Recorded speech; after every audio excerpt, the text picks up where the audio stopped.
Good evening. You're watching the main news on HKIBC. I'm Wynna Wong. Here's a look at tonight's top stories. 2 girls die from COVID as infections fall for the 4th straight day. In Ukraine, residents are attacked again as a second bid to open a humanitarian corridor in Mariupol fails. And tech and financial stocks plunge as the Hang Seng Index hits a 5-year low. 2 children are among the latest to die from COVID in Hong Kong. Deaths from the virus are increasing, although infections have dropped again. Johanna Chan reports. COVID's latest fatalities included 2 girls. One was a 4-year-old who had a congenital heart condition. She was rushed to Queen Mary Hospital at 2 a.m. after vomiting, but had no heartbeat on arrival. Healthcare staff revived her, but her heart stopped again this morning, and she died during resuscitation. The other was an 8-year-old girl with a thyroid condition. She tested positive when she visited a private doctor yesterday to treat a fever and headache. Her condition worsened this morning, and she became unconscious. Her family and medics tried to save her, but she died in Queen Mary Hospital. Both girls had their first jabs late last month. Their cases have been handed over to the coroner. As of last night, 161 patients aged between 29 and 102 died, taking the death toll in the 5th wave past 2,000. Most of the latest fatalities were unvaccinated, while the younger ones were chronically ill or had cancer. COVID infections dropped for a 4th day to 25,150 cases, but those tested positive with a rapid test are not included.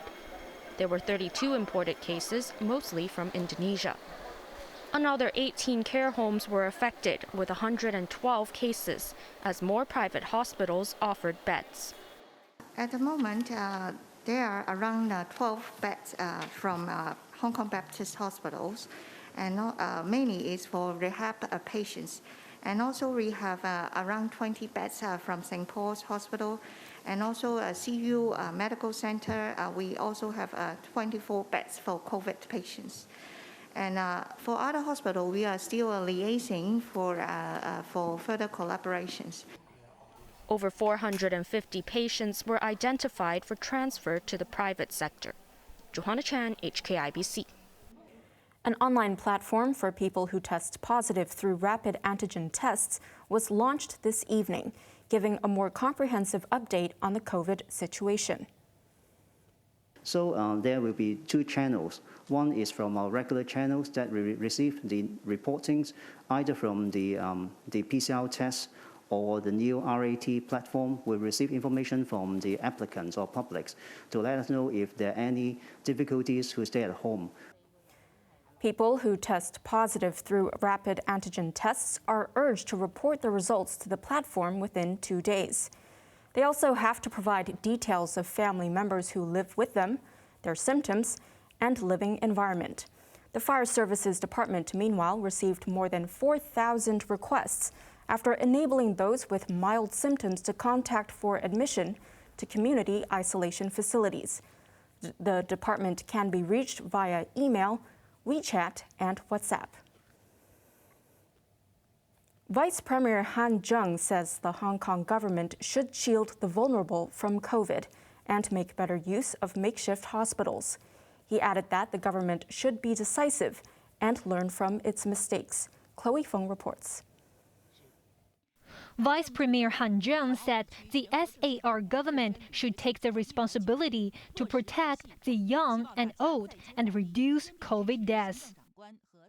Han told 17 Hong Kong delegates to the National People's Congress in Beijing that civil servants should contribute their best efforts in the fight against the virus.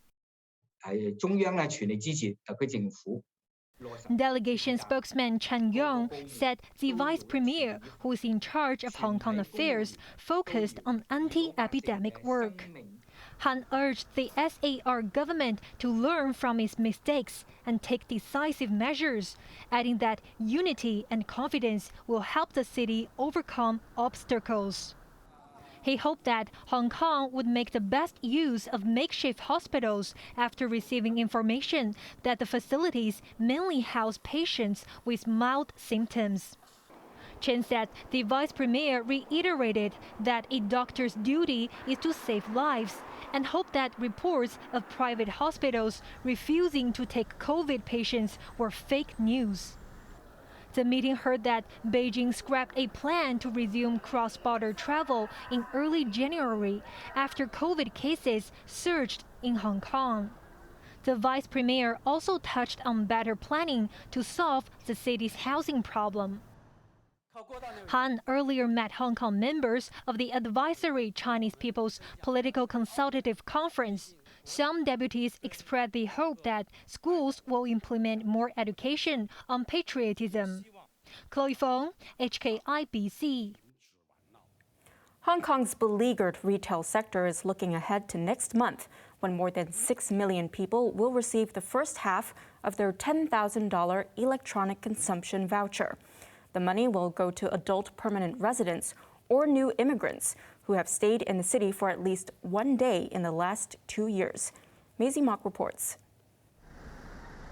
In his budget speech last month, Finance Chief Paul Chan pledged $10,000 to each adult Hong Kong permanent resident or new immigrants to help revive the retail sector, which has been hit by COVID-induced slump. The 6.3 million people who registered for electronic vouchers last year will automatically get the first installment next month, but the exact date has not been fixed. People have to stick to their original platform for the first tranche, but can opt for a different one to collect the second installment of $5,000 later this year.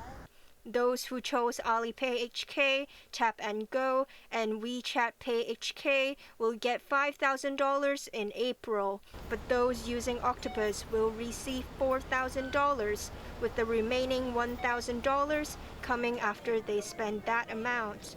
People must have stayed in Hong Kong for at least one day in the past 2 years to qualify.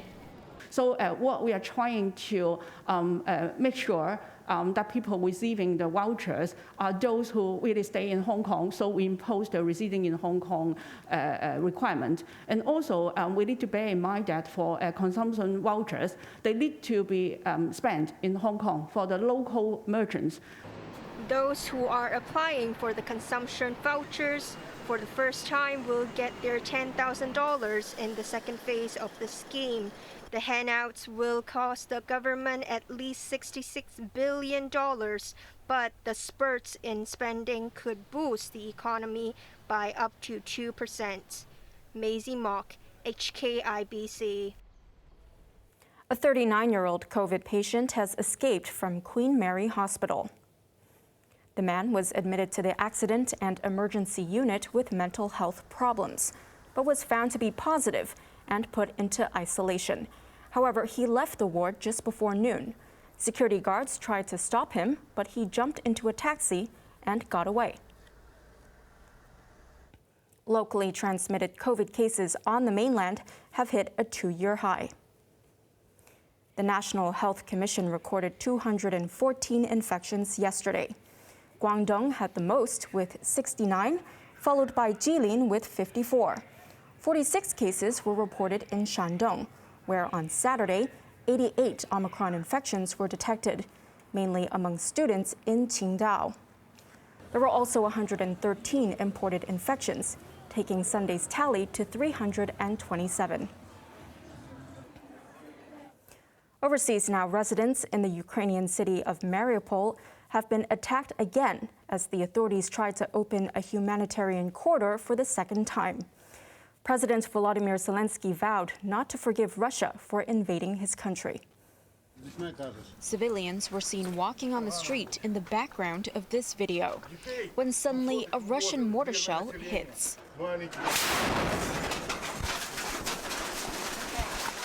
It was a scene captured by journalists in Irpin, a Ukrainian town near the capital, Kyiv. Some people dragged the injured away, while others checked the bodies on the ground. Irpin Mayor Alexander Markashin said Russian shelling killed 8 people, including children. With the war in its 12th day, Russian troops edged closer to the capital. Meanwhile, residents in the port city of Mariupol were let down a second time. The authorities had tried to restart a humanitarian corridor for civilians after an attempt failed on Saturday. But the plan crumbled again, with Ukraine blaming Russia for bombarding the passage. Tens of thousands of civilians were scheduled to evacuate, but only a few managed to escape in the end. Mayor Vadim Boychenko said the situation was so chaotic, it was difficult to determine the number of casualties. Pro-Russian militias blamed the Ukrainians, while coordinating humanitarian agencies said the lack of details in the agreement made it hard to open the corridor. Moscow has continued its offensive, dropping missiles, taking over nuclear power plants, cutting communication, and forcing media outlets to go off-air. Ukrainian President Volodymyr Zelensky has been addressing his compatriots every day to lift their morale. In his latest message, he vowed that Ukraine will not forgive Russia for what it is doing. Beijing has continued to refuse to take sides in the Ukrainian-Russian conflict. Instead, Foreign Minister Wang Yi said all parties should engage in dialogue to solve the issue. As the Chinese proverb puts it, it takes more than one cold day to freeze 3 feet of ice. The situation in Ukraine has become what it is today for a variety of complex reasons. What is needed to solve complex issues is a cool head and a rational mind, not adding fuel to the fire, which only intensifies the situation. China believes that to resolve the current crisis, we must uphold the purposes and principles of the UN Charter and respect and protect the sovereignty and territorial integrity of all countries.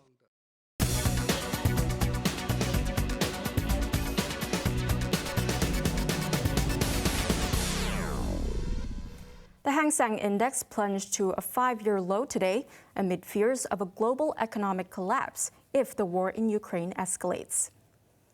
The market is worried that sanctions against Russia could push inflation higher and trigger more economic woes.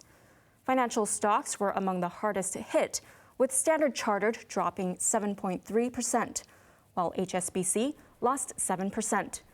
Delivery platform Meituan led tech firms lower, dropping 11.3%. But higher oil prices boosted the energy sector, with PetroChina gaining 4.4%. A look at the markets now. The Hang Seng Index was down 847 points. Top 10 active stocks, Tencent is down $15.20, Meituan is down $18.60. Hong Kong Exchange is down $15.80, AIA down $4.30. In foreign exchange rates, the euro is at $8.49, British pound $10.29.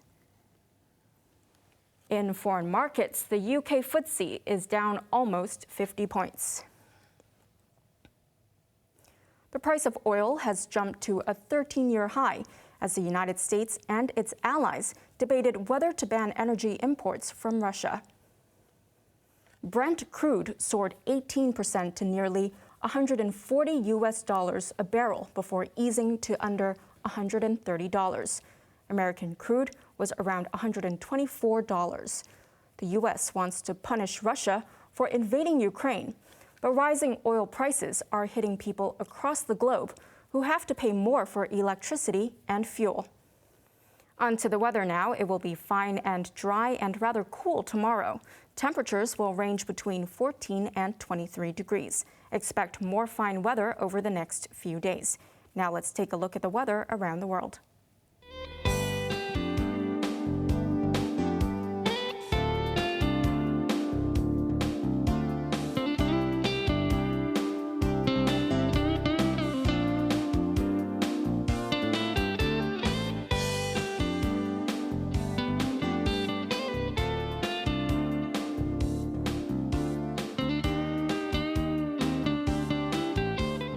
And that's our main news for Monday night. Join us for more news at 11. I'm Wynna Wong. Good night.